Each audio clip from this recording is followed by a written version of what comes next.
there, I'm Heather Gill with eXp Realty, and today I am talking with Todd. Todd is an associate at Bannon Associates. They do coaching, counseling, and consulting.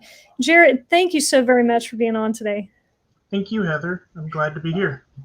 Absolutely. You know, we had this question come through texaselder.care, and I think you're going to help us a lot with this question. So I'm looking forward to what you say to this one.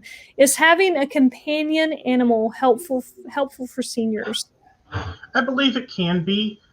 Having a support animal gives them something to create a bond with. It also gives them something to focus on and something to be very active with. Seniors are not always active, and so keeping them walking around on the regular, exercising, doing different things will help them in the long run. But the other thing is they want somebody to pay attention to. And by giving them somebody to pay attention to, they don't feel like they're pestering you 24/7. Okay. They will feel that. The other thing is a service animal can detect when something is going wrong.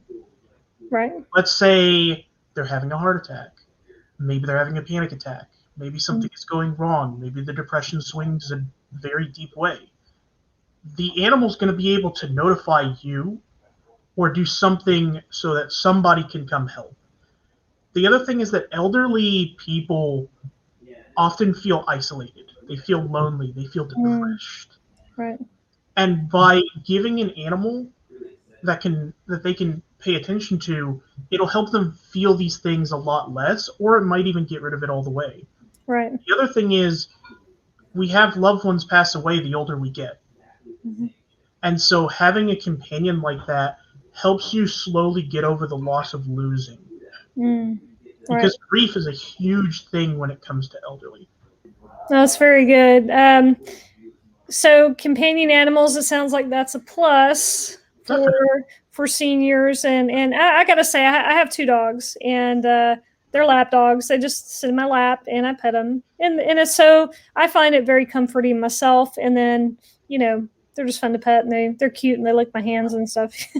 You know, they're very cuddly. So I can definitely see how a senior might enjoy that as well. Yeah, definitely. It's also really important to make sure that these animals are very low maintenance. Remember, these are elderly. Right. Like something like a bird, which might be a little bit high maintenance or something like that, might be a little bit more difficult for them. But something low maintenance like a dog or a cat can be very helpful. But also making sure the dog isn't too big. Right. No, for sure, so that they can handle the dog and that kind of thing. Would there be, so you mentioned service dogs, so there are also dogs that are trained, it sounds like, or animals that are trained that can help in addition to just having a pet, it seems. Yes, definitely. I actually had a friend in college he was a burn victim, and his dog was trained to notice when he was going through a depressive episode. And so his dog would get closer to him when his depression was spiking. Oh, wow. And so it would start to help him feel better. It would lick his hand, it would rub against his hand, and so he would start to pet it, and he would start to feel better. Oh, wow. So really and truly man's best friend, it seems. Definitely.